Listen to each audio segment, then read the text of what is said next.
Good evening, good afternoon, good morning, everybody. Thank you for taking the time to join us for our webinar this afternoon, where we will be talking about supporting staff and colleagues and students through COVID-19. We've got 4 speakers who will be engaging with us. We will follow our traditional model, which is each speaker will talk for about 7 or 8 minutes or thereabouts about their experience and their particular topic. And then when all the speakers have finished, we will open up the floor for Q&A. So we've got, as I mentioned, we've got 4 speakers. We've got Jane Gentle, the General Manager of the ICE, who'll talk about this from an HR perspective and the impact and steps to support staff.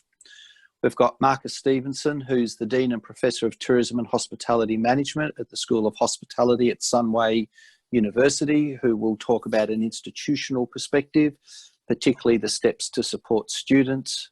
We've got Ive Heinhaus, who will talk about, who is a mindfulness business trainer, who'll talk about how to use mindfulness to address the impact, particularly on us as individuals. And then bringing it together will be Jane Alley Knight, who is a professor from Edinburgh Napier University, who will share her personal experiences on how we develop coping strategies. So without further ado, thank you to our speakers in advance, but I'll now throw to Jane and ask you to lead the conversation, please, Jane. Lovely, thank you, Paul. I'll just start my slide if you bear with me for one moment.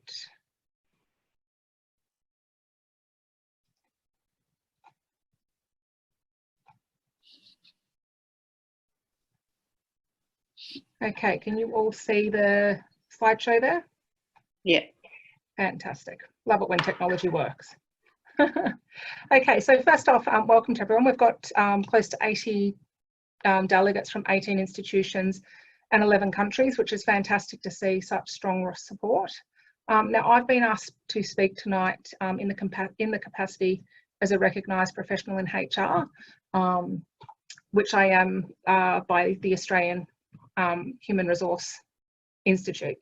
So as the Māori, which is what the recognition is, I'm fortunate to have access to a variety of information and research being conducted on the impact of COVID-19 on organisations and the staff.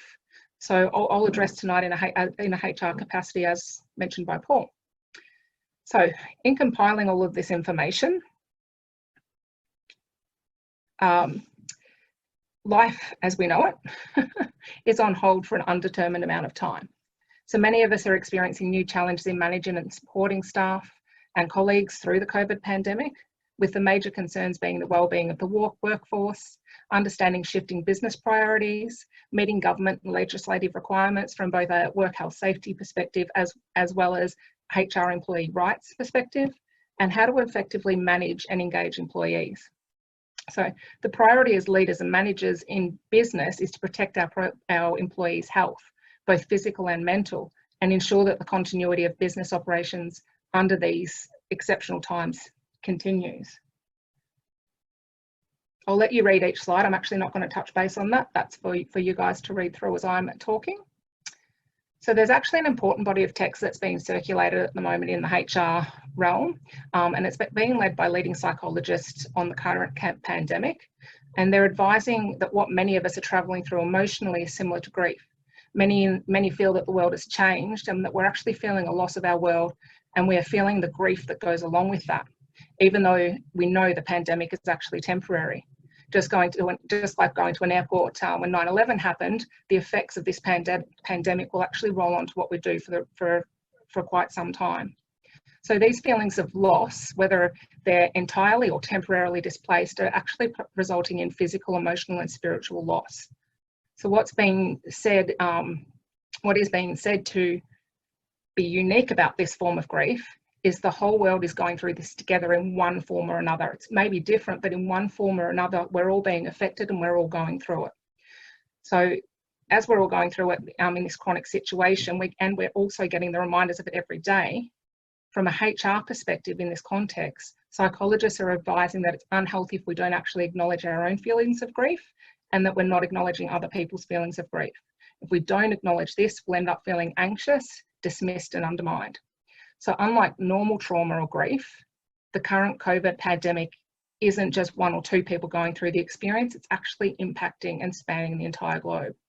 So the result is many workplaces, employers and employees operating at hyper alert, leaving staff wondering if they might snap and are often more sensitive to feedback. Managers are also feeling loss of control. So as many feel the world has changed, everyone needs to be aware how chronic stress impacts individual vulnerabilities. There's an organisational psychologist called David Kessler, and he's described what we are experiencing as anticipatory grief, which is usually experienced in small groups or in individuals, but not on a global collective as we're seeing now. And anticipatory grief is where we worry about the loss or the impact of a loss to come. So the best way to control this, and those that meditate will know, is to focus on the present. So get your staff to focus on the right here and now. Remind them we're okay and we're getting through this. So grief has initially 5 stages. There's been a 6th that's actually been added. You've got denial. This virus won't affect us, which we all went through. There's anger. You're making me stay at home and taking away my everyday activities.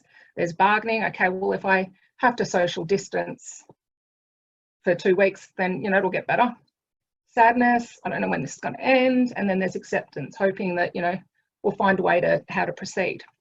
And this 5th stage of grief, acceptance, is considered by psychologists as the most powerful stage. And this is where we find control. So get staff to focus on what they can control and let go of what they can't.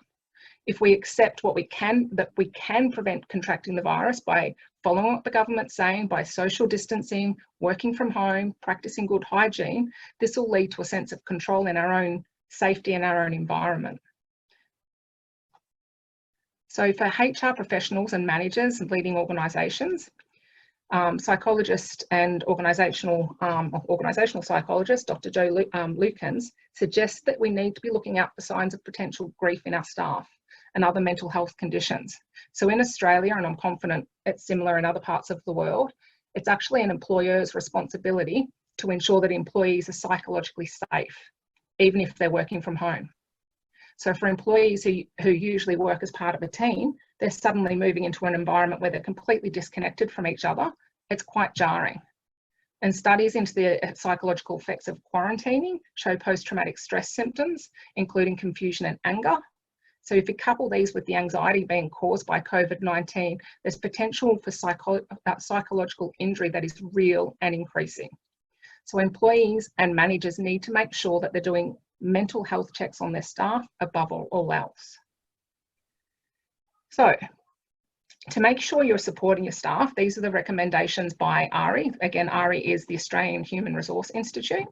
Make sure you implement a buddy system. So it's not all on the manager, but people can check in on each other. Instead of getting straight into business in meetings, make sure you make some personal conversation, or, you know, start it up. How was your day? What did you do today? Have you been out for a walk? Then go into the business. Make sure your staff are having lunch breaks and they're getting up and moving. If they're doing yoga or anything, just to make sure they're actually keeping their body moving. Normally they'd be walking to work, walking to the station and moving. Now they're isolated in the home. So that's a real key one. Have some levity in the week. So make sure you're actually bringing humour into the conversation and humour into your interactions with your staff. We're all making just-in-time decisions. We're working in such a fast-paced, changing environment that we are making just-in-time decisions. So what is good is to go through and coach and support and advise each other in a timely manner, really come together as a collective to support each other. So we all have our areas of expertise, easy to bunker down, but make sure you look up and support your colleagues. So as this last point is really important. As highlighted, now is not the time for stringent KPIs. As good leaders and managers, controls should be put in place to ensure that employees are producing effective outcomes, but rather than unfortunately, we can't knock on someone's door to make sure that's happening, so we have to schedule virtual meetings and go through the workload that way. And virtual meetings not only allow you to check in with your staff to see what they're actually producing, they help you with staff morale, they help you check in on emotional well-being, and they help with employee output.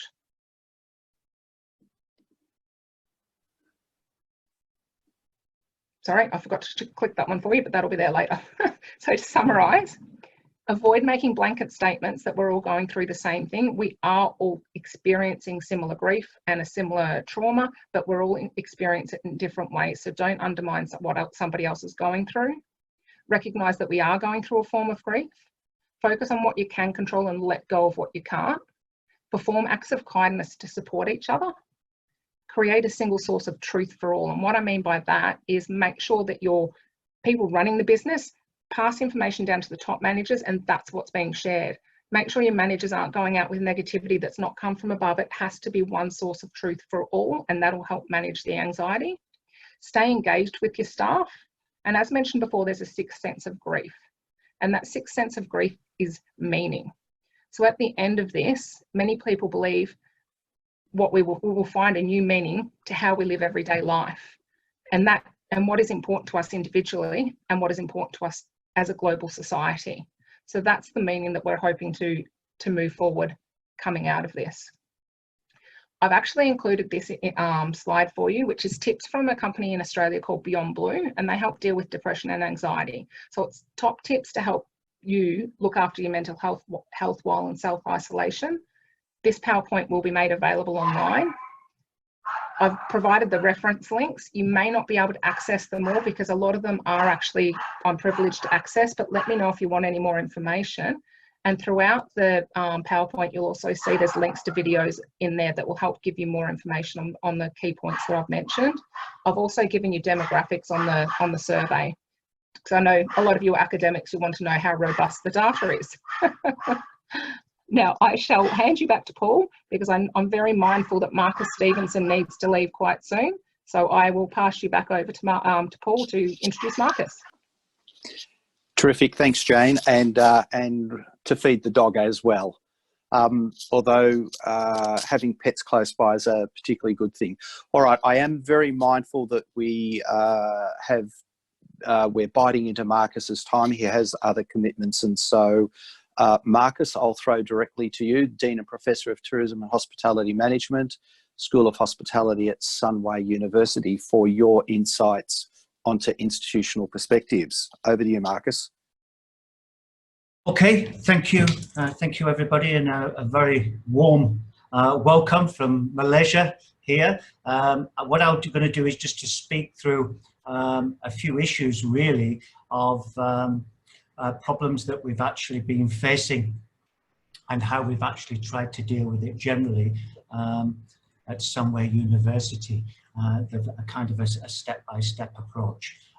So just to put in a little bit of context, really, is that what happened in Malaysia is that the 18th of March, we were announced that we had to go on an MCO, movement control order, and we were announced within about 24 hours, so 1.5 days, I think it was, just over.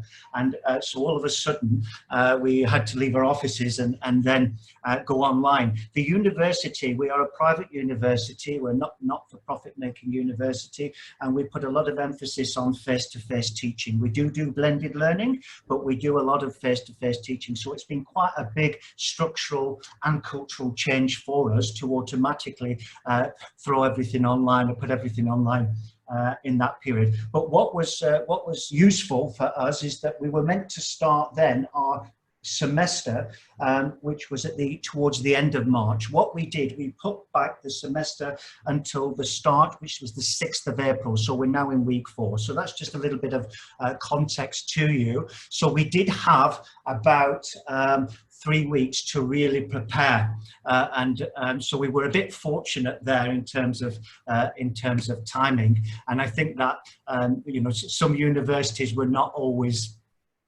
in that situation, but we were. So what we did, first of all, really, we were very consistent with our message. I know some institutions, and we were involved in that, we were wondering, what do we do? Do we go online for a short period of time? Or we made a very important decision. Look, we need to be consistent towards students. We will go online for the full semester all the way through to July. And that was quite a bold decision then, because we wasn't expecting the MCO to be extended for 4 times, and we're now still on the MCO till probably mid-May, which will be 2 months, and we still don't know what's going to happen after that. So really, it's been a very interesting period. I know a lot of people find it challenging, but I think in any change scenario, I think that the way to deal with these things is to try to be as positive as possible. And so what we did, we looked at our curriculum, and we looked at our subjects, and we decided that we had to postpone some practical-based subjects, subjects, but we couldn't postpone all of them, because that would then have a problem in the following semesters. And we wanted to assure students, very important, to give them an opportunity to finish their degree on time. So we had a very important professional commitment to our students. But with that, especially our practicals, because within my school, we do the culinary, we do the events, and we do the hotel management. With that, obviously, we did get some concerns, because it's very difficult teaching the basics of pastry online, as you can imagine. But we tackled that, and we've worked around it in different perspectives. But that's going to have a knock-on effect in education. So what we have to do is to say, yes, we can do so much online, but there's only so much we can do. And when we do get back into the situation, into the kitchens, into the restaurants, into the hotel suite, etc., we will do a skill sets analysis, and we will look at the skills, and we will see which areas that students need extra support. And we can do that in numerous ways. We can look at the SLOs, the learning objectives in forthcoming subjects, and we can backtrack and make sure they pick up some of the skills that they've missed. And we can put on workshops. The only thing is we don't know what's going to happen yet, so we can't actually say for certain, but these are the discussions we've been having with students. So what we've been saying is that this semester we're taking a more conceptual and a more theoretical approach. Having said that, the online format can be very, very useful for particular practicals, such as event management students. So what our event management students are doing now, very exciting, they're doing virtual events online. And they're still trying to get hold of sponsors. It's not easy, given the industry situation, but they're getting hold of sponsors, and they are trying their very, very best to do some very interesting, innovative events online. In addition to that, the university made a decision that what we will do, and I believe other universities in America did the same thing as well. Quite a lot of institutions came out and said, look, we give the students the benefit of the doubt in the situation. We will go for a pass-fail grading scheme. And we've tried to, that's what we've done from the beginning, and we've gone through the various consultation processes within the university, and we brought up some very, very clear guidelines of what we can do. So we will not give grades, but we will give descriptors, i.e. unsatisfactory, satisfactory, good, and excellent. But we'll be very, very careful not to give actual descriptors give descriptors, but not necessary grades. And I think that was a very bold decision by the university to follow that particular approach generally. And that seems to be gone down successfully with students. In addition to that, we're addressing online assessments. So we're saying, well, we need to think about assessments carefully. What we need to do is to think about maybe open book examinations, referenced essay type assessments, things where we can obviously go careful when it comes to issues or problems associated with plagiarism, etc., etc. So we're re-looking at whole assessments and that process as well. So, and we're trying to take a very flexible approach to capturing attendance. We have to do attendance for various institutional reasons, but we are basically encouraging lecturers, rather than follow a standardized system, as long as they've got a system in place, because there's different views. Do you do attendance in terms of people online being interactive, or do you do attendance based upon how much participation in particular assessments that they're involved in? So there's quite a big debate about attendance online. We are basically saying to our colleagues, as long as you use a system and as long as that system is communicated to colleagues, well, that's a good, that's the way forward for us.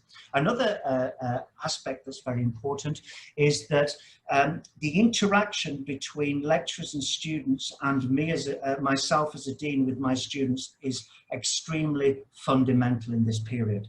So what I've done, we're now in week 4, I've had probably about 13, 14 meetings online with different groups of students. And I've probably spent 14 hours in the past 14 weeks meeting students online and talking to them and listening to their issues. And this has been amazing. In fact, that out of difficult situations can come new ways of doing things. And I've got, what's interesting with the students is a lot like to use the chat line and raise questions. Don't always like to speak. In Malaysia, I don't know if it's different in other countries, but here students are very comfortable with the texting. So the amount of questions I've received and had to respond to with my team has been absolutely unbelievable. And it's been very rewarding, because it's good to be able to respond to these issues. So that hands-on approach is absolutely essential. And as Dean, I took this on, and we're going to continue to do that through lots of different ways. But in terms of the academic, we've had internship issues, because just before the MCAO was declared, what we had to do within the university is we were putting students in internships in various places, as far as in Malaysia, Langkawi, and all around Malaysia. And we just placed them all, and then all of a sudden, a lot had to leave. We've been working with MQA. It's very important in these situations to be closely connected with the authorities. In this case, MQA, the Malaysian Qualifications Agency, and we've been seeking feedback. They've given regulations on new regulations, even on internships. So now we have to go back to the drawing board, and we're getting students to do industry-based reports. And we are bringing in our industry representatives into that process, and they're suggesting topics, and they're going to be involved in the process as well. So all these things are still ongoing, but things that we've had to deal with. Very important issue. It's very important during this period to consult. Academic transparency is absolutely, as always, essential, and careful auditing. We are audited at various levels, ISO, government. It's very important that we clearly record all the changes that we're doing and the temporary regulations, and we put them through a process. So we've been having regular program leaders meetings, we've been having meetings with the teaching and learning committee to make sure that the decisions that we've been made have gone through a process of consultation. That's very important in any change management scenario, that you get the responses from internally as well. And as a member of the senior management group, as a dean, I've been communicating at various levels within the university to ensure that is very, very clear. But in terms of emotional support, I've been having my Meet the Dean sessions. In a couple of weeks' time, I'm going to have regular town hall sessions. Also, I've done presentations on the positive attributes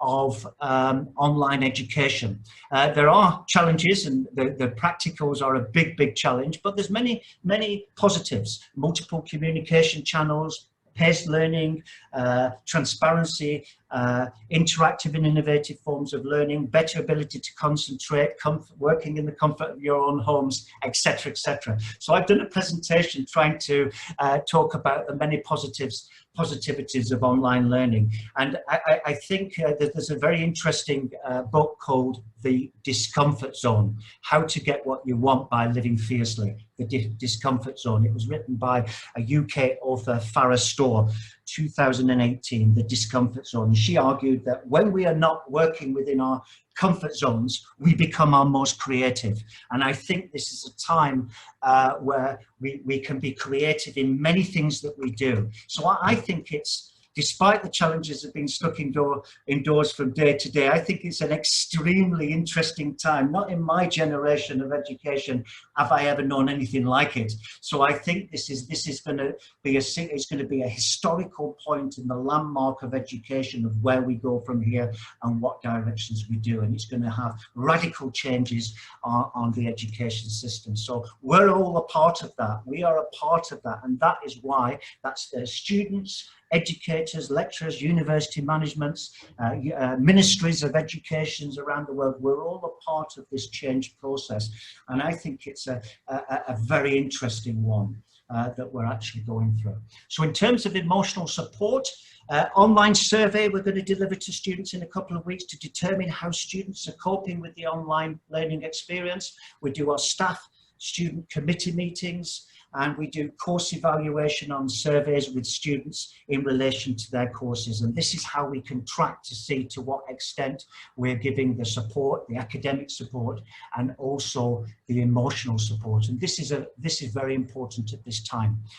In addition to that, we have a Sunway Hospitality Club, which is a social activities online. We are putting that together to roll out very, very shortly. And also the institution as a whole is taking responsibility. And at Sunway, the values of Sunway, corporate responsibility for the Sunway group is a very significant aspect of the organisation. So the university have recognised that in many ways. They've reduced the student resource fee. Even though we do lots of resources, my colleagues are working day and night, and there's many resources into online learning, as a respect to our student body, and as a respect to the fact that we were not working in the university, and we did a change format, we have significantly reduced resource fees. So there's been financial support mechanisms there, as well as emotional and academic support mechanisms. But generally it's going well, but there has been challenges, there have been student concerns, but the way to deal with it is to have clear communication networks with the students. And we had some students wanting to defer, and through communicating with them and talking about their issues, we found out in the end we had very few deferrals, surprisingly, and that was because communication is the key, and being very honest and open with them within that process. So sorry if I've gone on a little bit too long, but that's the Sunway University approach to online education. Thank you very much. Thank you. Terrific. Thank you very much, Marcus. I appreciate that. We'll go straight to Eve, please. Thank you. My name is Eve Heinhuis. I'm an MBSR trainer, a certified mindfulness-based stress reduction trainer. So I will get back to my story, but first we had a half hour of talking, and I would like to do an exercise to get to ourselves again. A typical MBSR exercise. The 3-minute breathing exercise.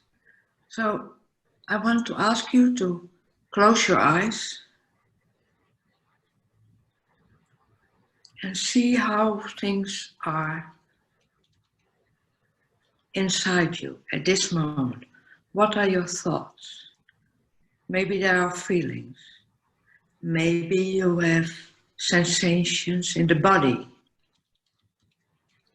Whatever it is, notice, observe. Please do not try to change it. Even if you don't like what you're thinking, just notice.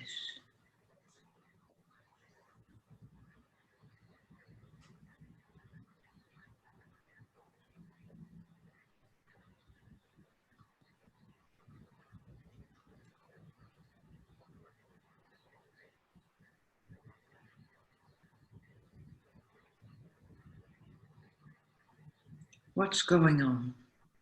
What's the weather inside you?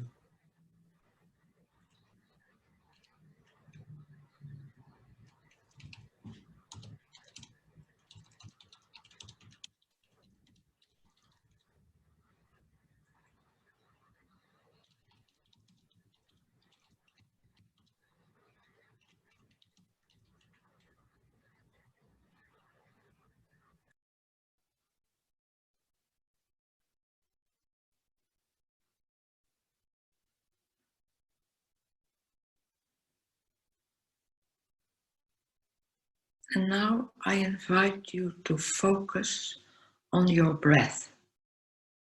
Where can you feel your breathing most clearly? Near your nose, in your chest, your stomach, your belly. And focus your attention to that spot, near the nose, chest, stomach or belly.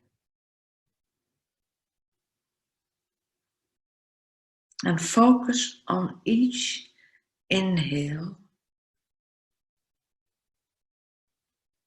and exhale.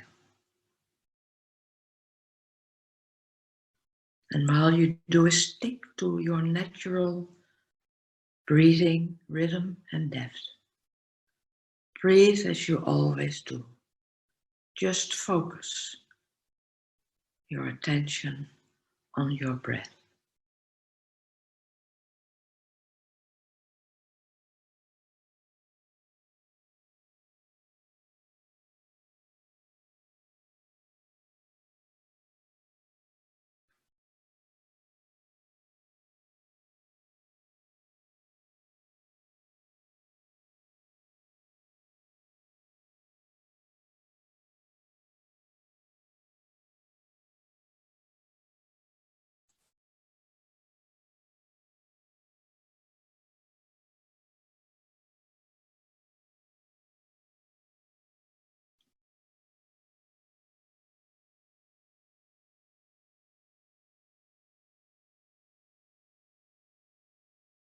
Now I invite you to expand your attention by allowing your breathing go through your whole body.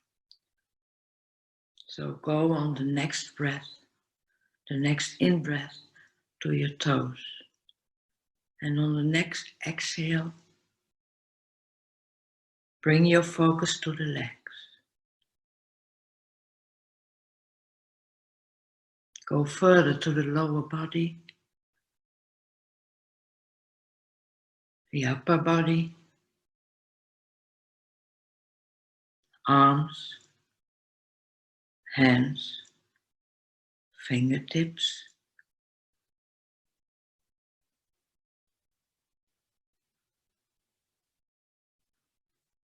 and from there to the neck and the head.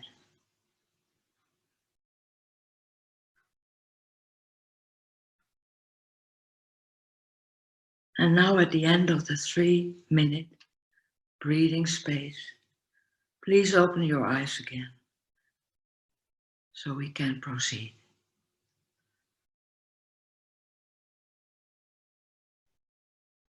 This is a typical mindfulness exercise, and it demonstrates in many ways what the training is focusing on. The first phase, when I ask you to look at what you were thinking and feeling and whatever, if you do that more than once or several times a day, in this way, you will learn to look at what you are thinking with less, how do you call it, with less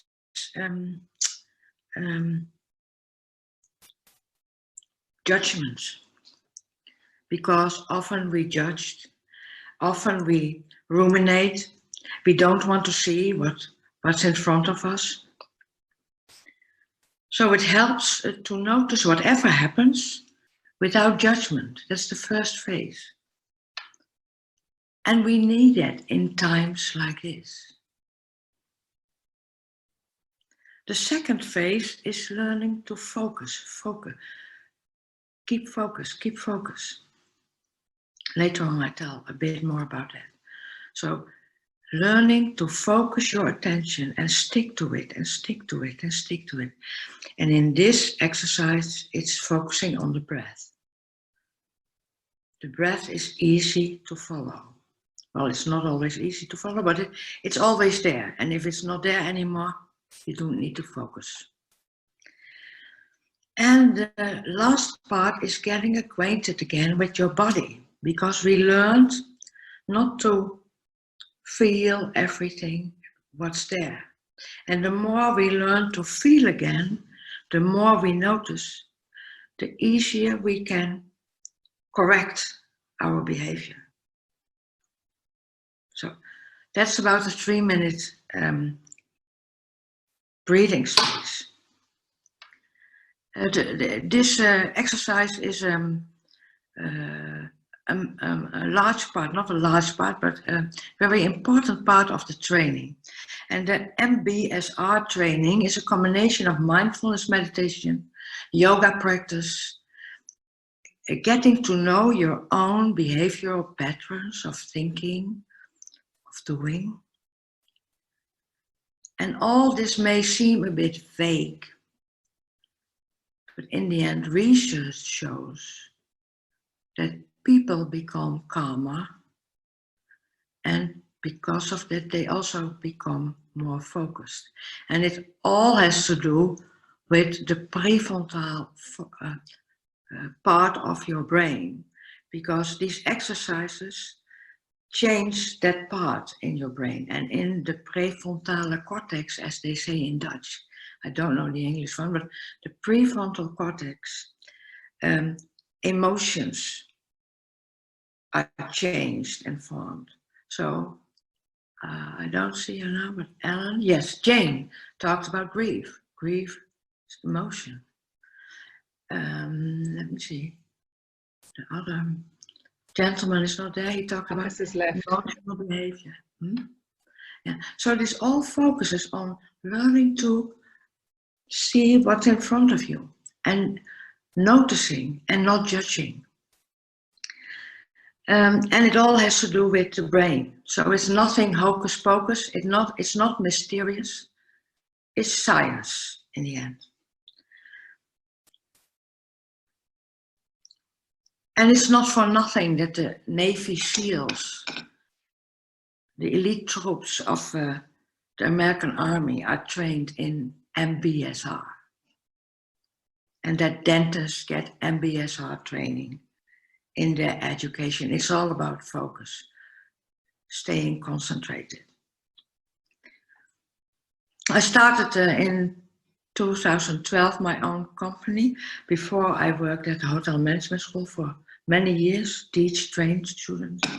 But I started in 2012 my own company, and nowadays I get a lot of young people, burnout, depressions, and anxiety problems.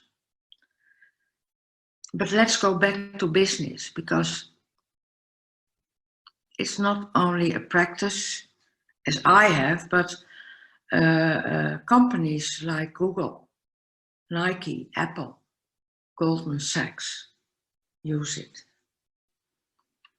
And not because it's nice or nice looking, but because it gives return on investment. It brings more than they invest in it. What does it bring? It reduces employee stress and the risk of burnout. It reduces unwanted turnover.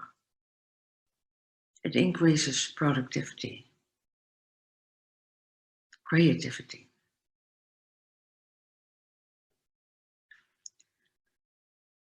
So that's why I think, personally, that mindfulness-based stress reduction, the training, can help in supporting, making changes, making the change we are in at this moment.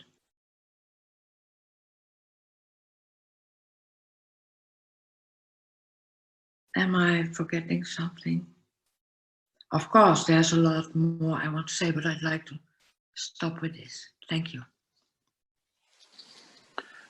Eve, thank you very much for that. That was both very practical and very pragmatic and very insightful, and that 3 minutes was just fabulous. I'll now hand over to Jane, who'll talk about this from a very personal reflection. Jane, over to you. Okay, thank you, Paul. So good morning, everybody, from a very, what we would say, dreek Edinburgh today. It's very grey outside, so there's the first challenge of the day.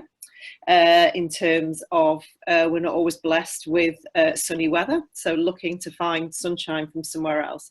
So I think it's been really interesting what's been said so far in terms of particularly a lot of the things that Jane was saying. Actually, I think I'm going to echo some of the things that she said, but obviously from a personal perspective. So I have prepared a few slides, so I'll go to them in a second, but I suppose just the context of what's happened here in the UK and in particularly in Scotland. So again, in the middle of March, I think it was the 23rd of March, we went into lockdown, and we had a very similar experience to Marcus's in terms of we don't do that much online teaching. So we had to literally transform everything within a couple of weeks, and we didn't have the benefit of not being in semester. We were right towards the end of our semester, so we had to continue teaching through that whole change. And I suppose for me that was the first biggest challenge, because technology is not my strong point, so I found those first few days completely overwhelming, and experienced lots of the feelings that have been discussed so far. So I really had to sort of dig deep in terms of looking to how to cope with those huge technological changes. We were having to learn lots of different systems, put everything online, and just also I'm a person who loves being in the office. I don't like working from home. I didn't even have a desk at home. So again, for me, it's a huge change in my working pattern to have to work. And as you can see, I'm actually working in my bedroom, so I don't have the luxury of having a study or anything like that. So I've had to really adapt my living environment. I'm also living with my 2 teenage daughters, which is good fun, but also has many challenges, as every day they decide on some scheme they're going to do, with whether it's dyeing their hair or cutting their hair or making jewellery. So that brings a bit of flavour to the day, but again, it's really challenging trying to work sort of in that environment. So hopefully I can move over to this sharing the screen.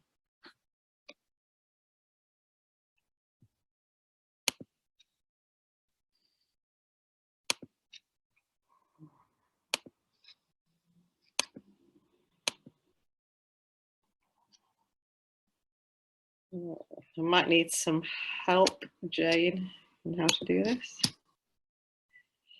If you click the green share screen arrow. Yeah. Right in the middle, and then select the screen that you want to share. Okay. That's fine. There we are. Great. Beautiful. Okay.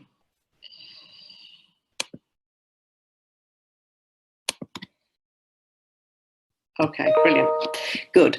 So what I'm going to talk about is just some tips that I've learned in the last 6 weeks, is it, of how to survive. As I said, this complete change in the way I live my life, not going to the office every day, being at home in my flat. Obviously being in Scotland, where it's challenging in terms of things like the weather and stuff. So the first slide, this is actually the view from my partner's window. So the first thing is, I've been to his flat many times, and I've never ever noticed how beautiful that view is. So I suppose the first thing is just look around you and see how lucky you are in terms of, I've really noticed that I've just become so much more observant in terms of what's actually around me. So a few questions before we start. So I thought I've done a bit of research actually around wellness, and I do a lot of yoga and some meditation. So the first thing was just thinking about, what does wellness mean to you? How do you know you have it? So how do you know that you're feeling well? How do you know when you don't? So those first few days of lockdown, I definitely wasn't well. I was completely overwhelmed. I was having to cope with learning so many different things. And I started to feel really anxious. Why does it matter that we're well? Well, of course it matters, because it's what gives us the coping strategies when we're going through. And I really like what Jane was saying about equating it to going through grief. And I suppose the good thing about that is that you're not going through it on your own, you're going through it with other people. And then the other thing is, what can we do? So when we actually recognise, right, we're not well, we're not feeling how we normally feel, we might be feeling overwhelmed or challenged, we might not be sleeping properly, we might be hitting the wine bottle too much. So what can we do to make us feel more balanced and healthy? So I listened to an interesting seminar a few weeks ago, which was all about resilience. So these are a few slides from that seminar. So basically, what we need to do is we need to build in that resilience, and that will then help us to feel well and healthy. So resilience is termed as an individual's ability to adapt to stress and adversity. And I think that is definitely what we're going through at the moment. Or also, it's how you bounce back. So when you're faced with all these challenges, what sort of things do you do that help you cope and survive? And then Garmenzi came up with this model that says, obviously, what we're facing at the moment in terms of COVID-19, we then go through some sort of mediating process where we're sort of deciding how we're feeling and what we're doing. And then what you will find is that often the outcomes are much, much better than what you expected or what you anticipated. And this links back to what Marcus was saying about creativity coming out of sort of adversity.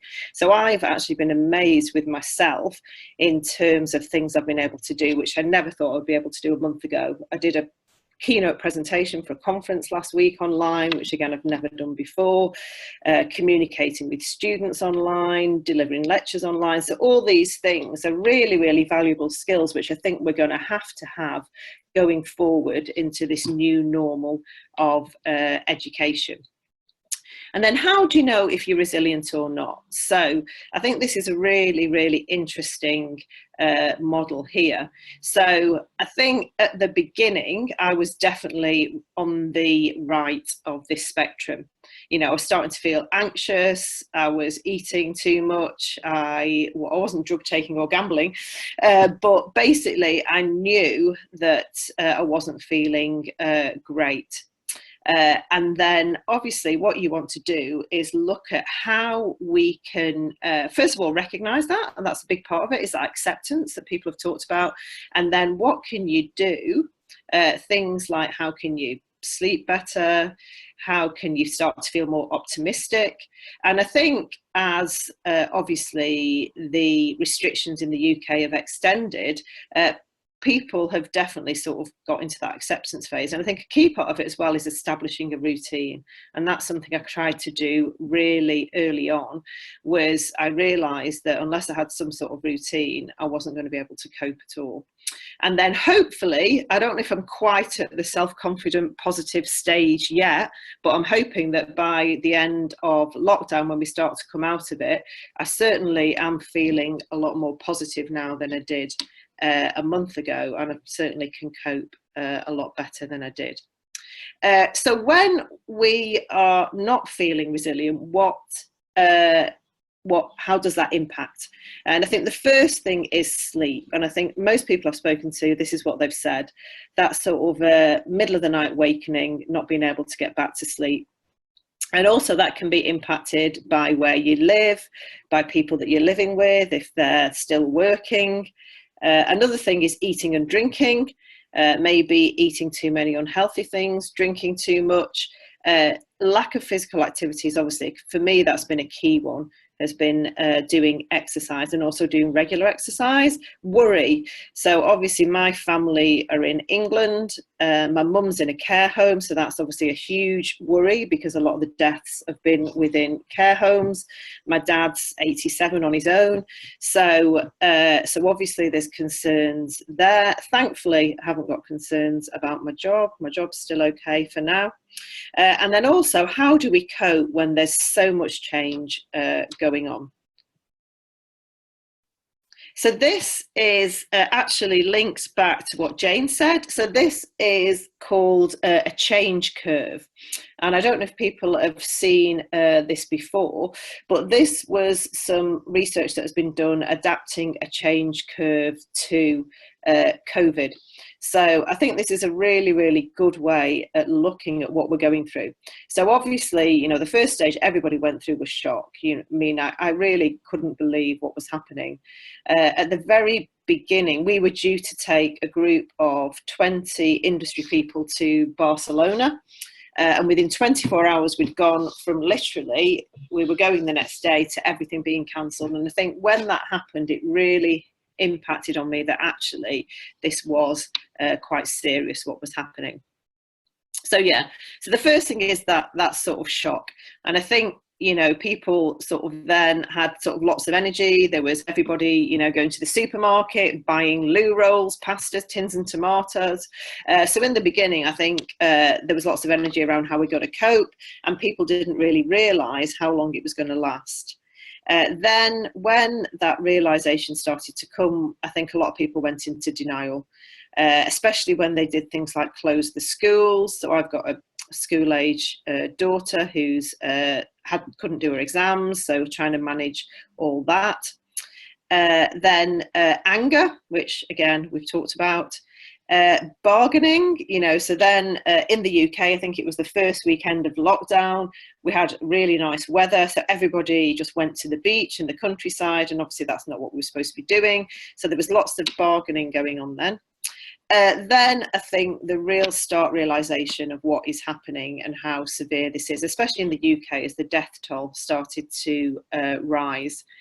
So yeah, so then people did start to feel sort of overwhelmed and depressed. Then obviously out of that comes acceptance. You know, acceptance that, you know, we're in the house, so let's make it as enjoyable as possible. You know, we always complain that we never have time to read, we don't have time to watch TV, we don't have time to do the garden, we don't have time to just sit and do nothing, which is fine. So then I think people started to accept and get into establish some sort of routine.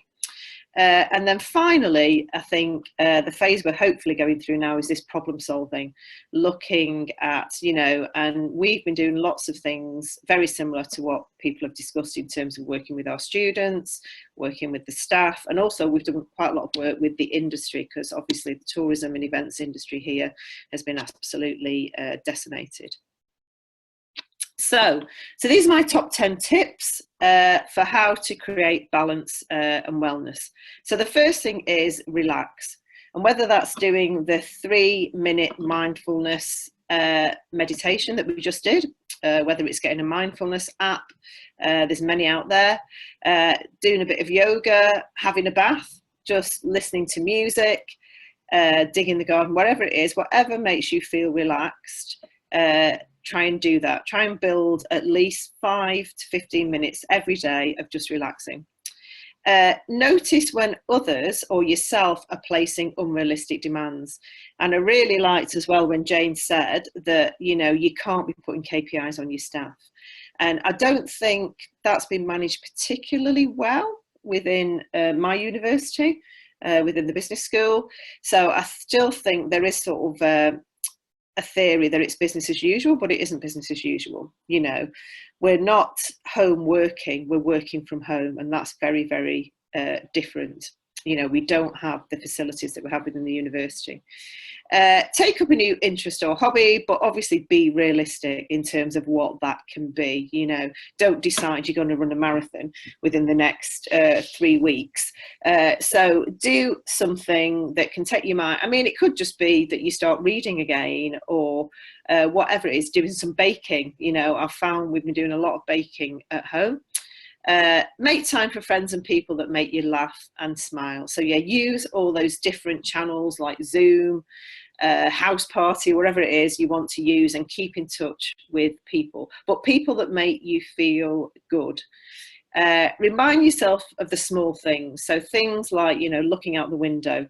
When we do have a nice sunny day, you know, appreciate that.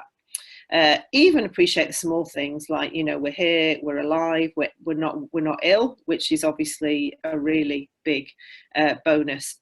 Also, remember that you've probably been through tough things in your life before. I'm sure everybody has.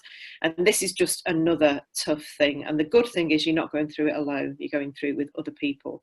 So what did you learn when you went through those experiences before that can actually help you now? Take one step at a time. You don't have to do everything today. And in fact, you don't have to do anything today. You know, I've decided to start using my holidays. So now I'm on a 4-day week. So I'm only doing 4 days a week at the moment because I feel it's quite nice to have every Friday off at the moment. Enjoy being outside and reconnect with nature. Sit in your garden if you've got one. If not, have a walk down the road or in the park. I've got a huge cherry blossom tree in my garden, so you know I spend quite a lot of time. I've even got like a bird feeder. I mean, these are things I never thought I'd do, and I'm looking at the birds in my garden. Treat yourself. And that can be something really simple. It can be ordering a book you've always wanted. When you go to the supermarket, not always buying the cheapest bottle of wine. For once, buy yourself an expensive bottle of wine. You've earned it. If you've, you know, achieved something in work this week, well, go out and treat yourself. And chocolate, and more chocolate. I found a couple of pieces of chocolate a day really gets those endorphins going. And then the most important thing is be kind. So be kind to yourself. Think of yourself as a kind friend would.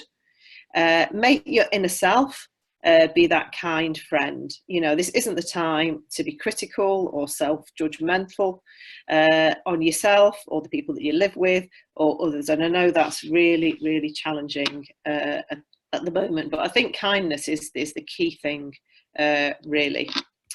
And then, so my final do's and don'ts. So do keep in touch with people. So, you know, I found that actually, surprisingly, like people like my teenage daughter has coped really well. So she's an elite swimmer. So I think this is the most time she's not been in the pool. So that in itself is a huge challenge for her, but she's coped really well. And one of the reasons I think is because they're used to communicating online. You know, this is, whereas I think for our generation, that's quite challenging because it's a whole different way of communicating with people. Yes, so that occasional glass of wine is great. So, you know, every day, treat yourself, eat healthily, do exercise. For me, I find doing yoga really helps. And the don'ts, don't spend all day reading the paper and looking at the news because it tends to be the same things they say again and again and again, and most of it isn't necessarily positive. Try not to worry and try not to eat lots of unhealthy food because, you know, as you say, you are what you eat, and you're really, and especially because we're not being as active as we would do normally. So little treats are fine, but where possible, try to eat healthily. And then these are just some further resources, just some things that I've read recently that I found quite useful. Also something I've been doing every day, I don't know, people around the world might be doing it as well, but there's this guy called Joe Wicks, the body coach, and he does a session at 9 o'clock every morning. It's sort of HIIT training, and again, that's something I never thought I'd do, but I've been getting up, so I've missed it this morning because of this seminar, but I'll do it later. So yeah, establishing some sort of routine. The other is a website of my friend Esme, who is doing a lot of online yoga for free. So, you know, if you like yoga, tune in to her. So hopefully there's some things there that you can take away. And I think the key thing to remember is you're not in it alone. So, you know, reach out to your colleagues, to your friends, to your family, and be kind to yourself. Thank you. Jane, thank you very much. That was absolutely fantastic stuff. Now, we've just had 4 fantastic speakers who have given us some really interesting insights from the HR and administrative point of view, what we can do about looking after students, a very interesting approach on mindfulness, and some really nifty, practical, but research sound insights from Jane. Now, our Jane has popped up a couple of questions. Jane, can I throw to you for a moment to pose those questions for our quick pop poll, please? Yeah, I've actually already started the poll. Okay. I'm not sure if you can actually see that now that Jane stopped sharing the screen. If that's come up, you should be able to see that. If not, the questions were, is anyone doing the exercises recommended by Jane Alley Knight? I recognise at the moment there's a huge push on that in lockdown we should learn a new language, we should get another degree, we should all start this fabulous diet and exercise at home. So there's absolutely no right or wrong answer when we do ask this. It is a general question just to know, get a feel of the room. Based on the answers so far, 65% are saying yes, they are doing the exercises recommended by Jane. 35% are saying that they're not. It's slightly changed now. Now, the other question that I asked is anyone practicing acts of kindness? 94% so far have indicated they are, which is fantastic. I don't know if people have seen the videos that are shared on social media and the impact that one act of kindness actually the change that has in somebody's day, and then the flow-on effect that they pay it forward. So if we're all doing that, then that actually helps the society as a whole. And I can say, even from my own experience and watching my children, they've obviously mirrored people they've seen in their lives. My daughter, we've got an elderly couple that lives next door. My daughter, when this first happened, said, can we write them a letter to say if they need anything, we'll go to the shops. And she leaves little notes for them and leaves flowers on their doorstep. So these simple acts of kindness just help us connect with those around us when we can't really connect face to face, and help us feel less isolated. So it's fantastic to see such a high number of you saying that you are doing that, and the impact that you have by doing that will be quite significant. Paul, do you want to throw that to you?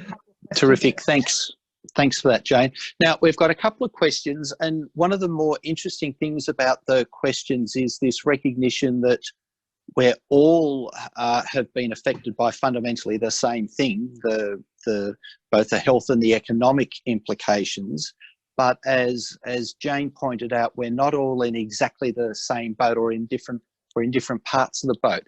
So what I'd like to do is just pose this question to some of our colleagues around the globe and ask for their thoughts. So this idea of how are we embracing this spirit of hospitality? How are we being kind? And how does that reflect in our particular location? So I'm going to ask some of our deans or directors this. Can I start off with you, Pachaya, to tell us a little bit about what you're doing, particularly in terms of gracious hospitality and the Thai approach to these things? Oh, hello. Can you hear me? Hello. Yes, we can hear you.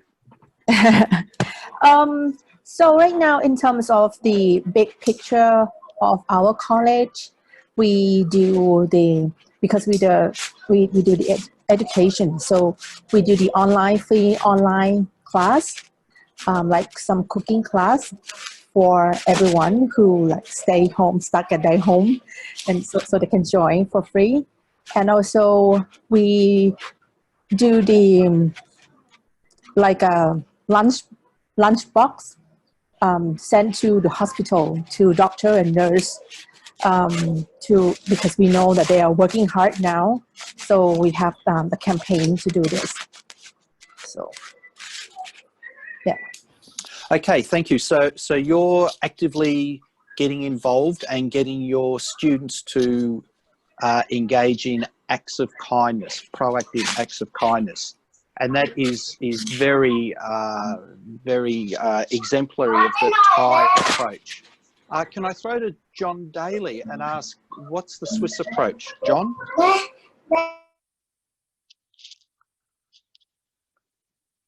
Hi, yes, You can there, you hear John? me? Yes, we can. Thank you. Yeah, thanks, Paul, and thanks for the speakers. Really interesting discussion so far. I liked Jane's point in terms of looking at this in terms of a grief cycle, and it's true if you think about it. I was coming back from the shops yesterday in Switzerland, and after experiencing two different fights, one on the way in, one on the way out. So people are definitely hypersensitive at the moment, which you identified.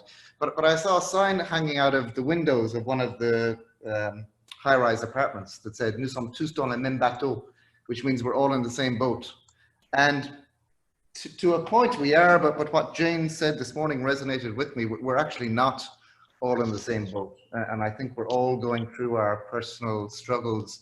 So I do think, you know, listening to Jane and Marcus, looking at our own particular context and what struggles are our people going through, and kind of reaching out to those individuals and being mindful, I suppose, of those struggles, and trying to bring in these additional acts of kindness are maybe one way that we can help get through this. And we're trying to do that in SEG, because, you know, as Marcus said, we're going through this radical change, and we're not all ready necessarily for this radical change. So in SEG, one of the things we've been doing is investing a little bit more time and resources in staff and supporting staff, you know, a bit like what government are doing in terms of, you know, releasing, I don't know, emergency funding or emergency resources, so that we're investing a bit more time. For example, Monday this week, we started a virtual learning boot camp. So we had 70 people registered for the first session of, you know, how do you actually teach, and what are practices on teaching and learning anyway. So that's been wonderful to kind of share the best practices across the schools. We've also created additional kind of resources for our staff, and instead of having just a library, we have an online teaching and resources, kind of a virtual learning page the staff can access and interact with. We're working with a former MIT professor who's an expert on online teaching and learning to also focus on skills and competencies and upgrade for staff.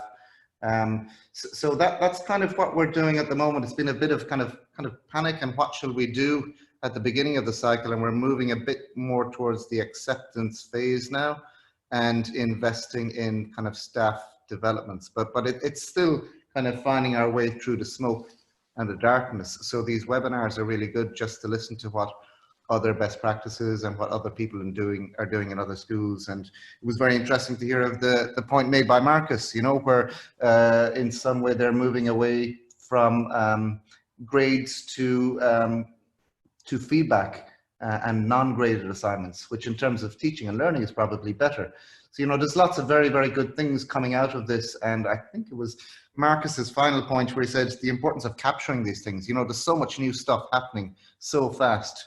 If we don't have someone capturing it and writing it down, we might forget it when we've moved on to that next phase in 3 or 4 months. So that's it, I suppose, from the SEG side: investing in people, trying to be kind to people, capturing best practices, and kind of identifying who are the heroes, who are the great people, making a big difference as we go through this time of change, and trying to reward and incentivize those people. Yeah, that's it from us. Thanks. Terrific. Thank you very much, John. Can I throw to Scott Richardson? Scott, Emirates approach. Hi, Paul. Thanks. Look, we're doing quite a few things that John just talked about as well. But the main thing that we're trying to do is try to keep the students engaged, not only in their online classes, but outside of the classes as well. We're aware that a lot of them are here in Dubai still. A lot of them are on their own.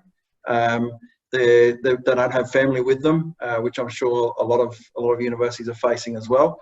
So we're trying to look at how we can actually engage the students outside of the classroom as well.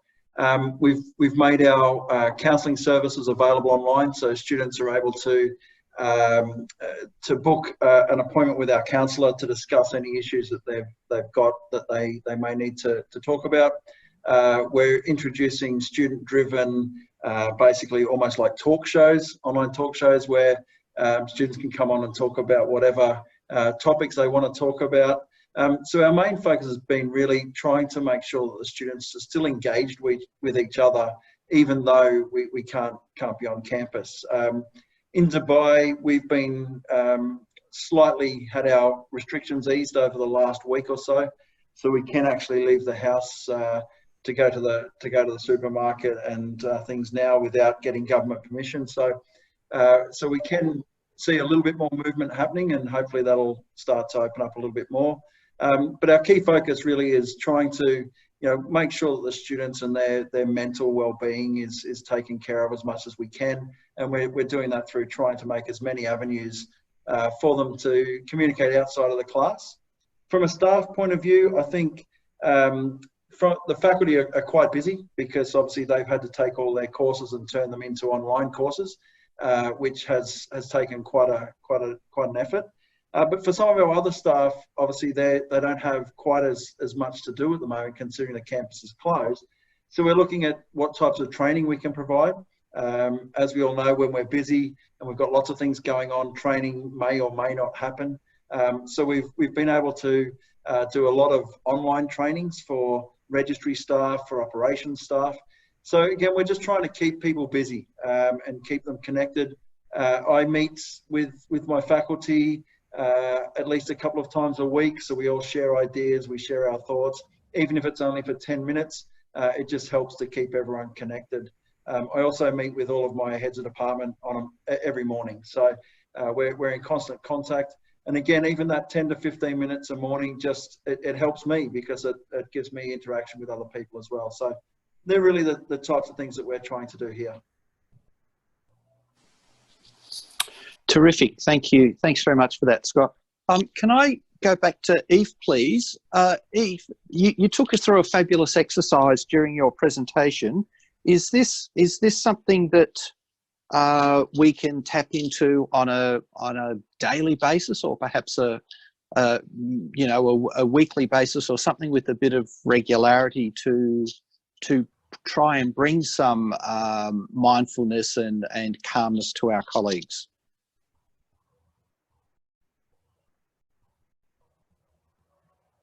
Unmute. Sorry, you're muted.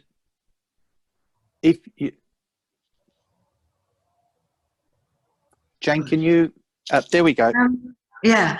I heard you, Craig. It's not the whole program, but if you have very little time and you do it frequently, and not once a day, but during the day several times, you even can make it a kind of habit. When you start a group or you start a Zoom session, you start with this, for example. What it does on long term and frequently, it lowers your cortisol level. So it brings your stress down. And I knew this, of course, but and I should know this as a trainer, but I also, doctors that I have in the group always say, oh, this is great, this is great, this has to be done often, because this way our stress levels are high now. And this way you can lower it, lower it, lower it. And you can do it yourself. It helps blood pressure, it helps in many ways. And it's a very small step, but it seems very easy, and it is, but you have to have discipline to do it. So I can send you the steps. I don't know, to Jane. Yeah, that would be great. Yeah, yes, to Jane, please. Yes. So, but it does not replace the whole program, but it's a good start, and it gives you one moment of. No, it's not. It feels like relaxation, but it's not meant to relax, because the first step often is not very relaxing. Looking at your thoughts, looking at your feelings. But if you do this more often, you get acquainted with your strange and stupid things in your head. And then you get less judgmental. And this is good for you, but also good for others. That's the first step. The next step helps you focus, focus, focus. And we need focus. And the third step connects you more with your body. It may not be always pleasant, because the mindfulness exercises are often not very pleasant, because they confront you with yourself. But it helps you grow. So if you can do it, do it. And remind each other on doing this exercise. So far, Greg. Terrific. Thank you. Thank you very much for that, Eve. It sounds as though there are sort of three broad approaches that we can bring into our normal meetings and our normal online activities. The first one is this sort of broad socialising activity of just letting people talk and catch up and share a bit of gossip and share a bit of their lives with each other. The second one is this idea of mindfulness, which, as you indicated, Eve, is not as pleasant as that, but nonetheless is a very valuable exercise for people to go through. And the third one I've seen a number of people do is that at the end of their meetings, they talk about being grateful. You know, what are the small things going on in their lives for which they are grateful? And they appear to me to be three things that, whilst not immediately related to the execution of our business or immediately related to the agenda of our online meetings, sound like they're three fabulous little exercises that will help us get through this, but also, you know, help us in the immediate meetings that we've got. Now, I've got an opportunity here to throw to Craig, who wants to offer some thoughts from the ICE's perspective. Over to you, Craig. Yeah, thanks, Paul, and thanks to all the panelists. I really sort of enjoyed and benefited from the sessions. It's been excellent. But I just wanted to pick up on the point that I think Marcus introduced, and then I think John went back to, and it's in relation to recording this, because I've had a number of requests about are we doing the right things in terms of our response to COVID? Are we doing it right? Will this have an impact on our accreditations or our re-accreditations? And I think it's important to say that nobody has the right answers at the current time. So the last thing that anyone should be doing is stressing that, are we doing the right things? There are no perfect approaches. There are no right and only ways to deal with the current situation. If what each individual is doing and each institution is doing are taking appropriate measures and reasonable measures, and I think those two terms are really important. So, you know, is what I'm doing, is my response, whether it be to delivery or to assessment or dealing with students or dealing with staff, is it appropriate? Have I got a good rationale for taking the actions I've taken? And is it reasonable? Would someone else look at this and saying, actually, you know what, under the same circumstances, I would have probably made the same decision. So if it's appropriate and reasonable, then it's right. And I would just ask that you judge your actions on that, but record your actions, because when it comes to the re-accreditations and accreditations in the future, you can use this very much as evidence that at this time, when you're faced with the biggest challenges that possibly the institutions will ever face, we took these actions and they were reasonable and they were appropriate, and that's demonstrable evidence of your institution taking quality and quality enhancement very seriously. And the other thing about it is, and lots of people have referred to this, is I think it's really important that we don't see this as okay, we'll get through this and then we'll return to normal, because I think what also we're identifying today is much of what we're finding is we're finding better ways of doing things. We're finding better ways of dealing with students, better ways of interacting and delivering to students, maybe better ways of assessing students, and maybe even better ways of communicating with each other. And I do hope that in the future, institutions won't immediately think, oh, we've got to get back to normal, because no, to learn from this, learn from what you've done, learn from what you've recorded, and move on to do things in better ways, because I genuinely believe there's good things to come out of this. So that was just the points I wanted to make from the ICE perspective, Paul. Thank you.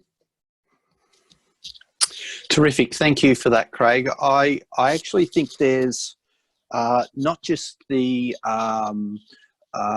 aspects of compliance, but I think there's also great opportunities for best practice. And maybe one of the things we might want to do is reach out to colleagues across the ICE network over the next couple of weeks to just revisit some of the issues that we've discussed during the course of this webinar series, to more formally document some of these best practices and perhaps even write them up into like little case studies. I mean, it's terrific to hear them over a webinar and you know, see some PowerPoints. But I think the idea of getting something formally documented, I think, would be an excellent idea.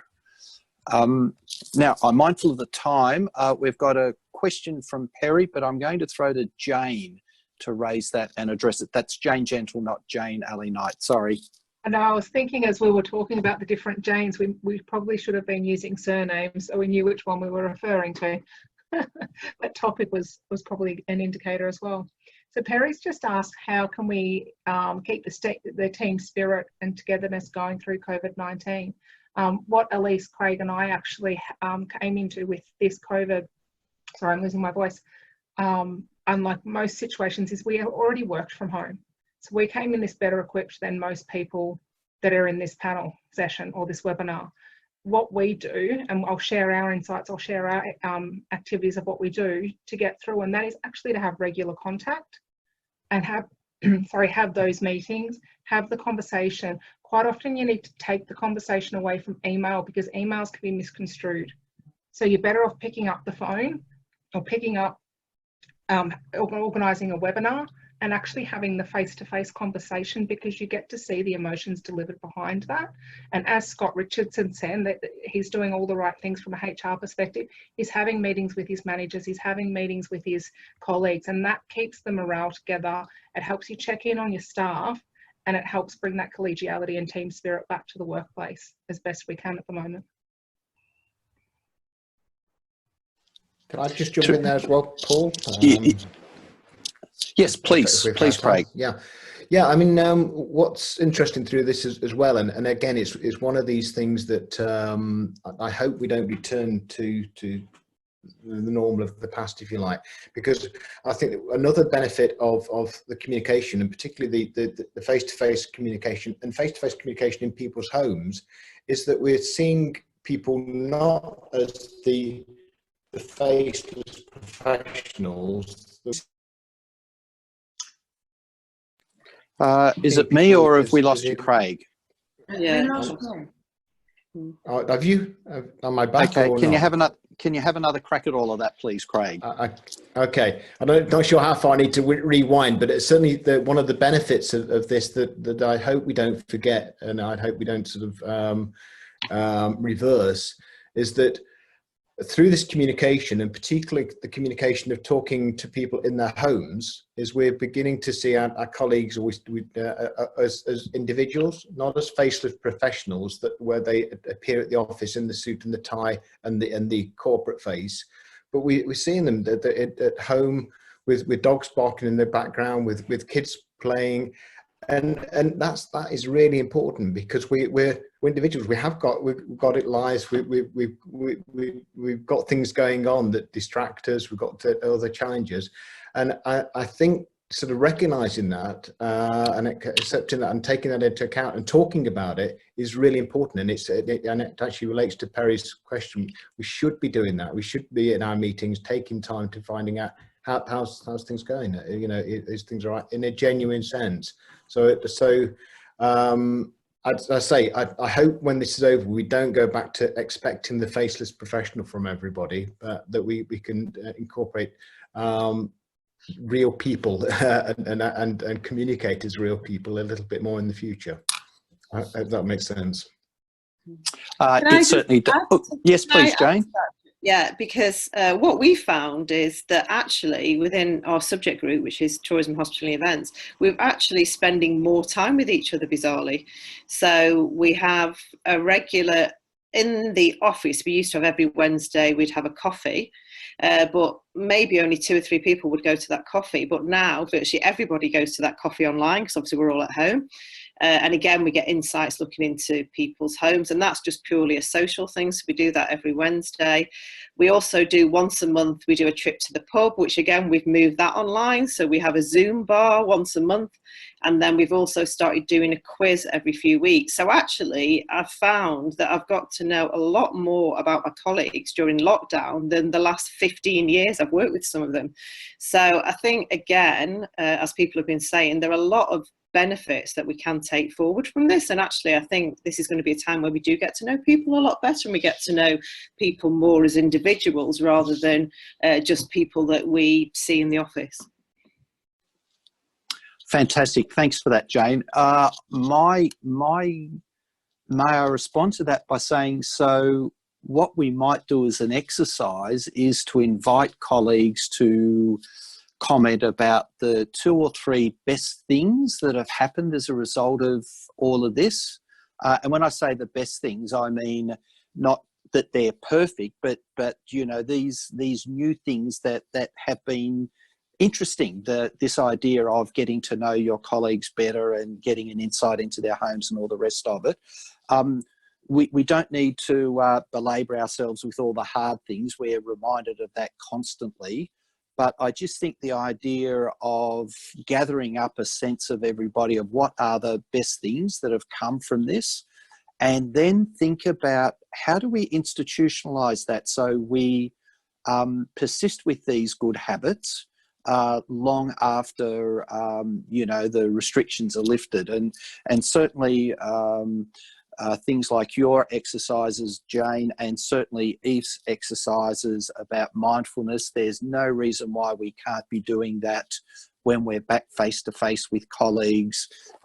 So I think there's some great opportunities there. I'm mindful of the time. We're literally just about to run out of our allotted time. I'm just having a quick look at the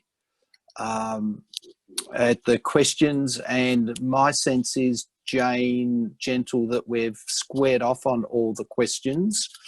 There's a couple of comments about how do we carry this forward, and I think we'll do some homework in the background on gathering up some thoughts from people about what's working and what's not working, and some case studies around best practices. So I think we will certainly kick that along.